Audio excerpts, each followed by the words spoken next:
আমাদের পথে চলা থেমে থাকে না, আমাদের পথে চলতে হয় এবং জায়গা সেইখানে পৌঁছানোর জন্য দৃঢ়তার সাথে এগোতে হয়।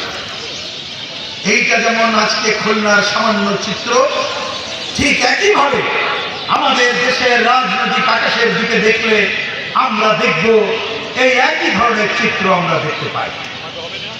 আমি খুব একটা বড় ক্যানভাসে আজকের সভায় আলোচনা করতে চাই না, সামান্য দু একটা কথা বলতে চাই। উদ্বোধনের শুরুতে মুক্তিযুদ্ধের কথা বলেছিলাম। এখানে যারা আছেন আমার ধারণা প্রায় সবাই বা দু একজন ছাড়া আপনারা এই খুলনাকে ছিলেন।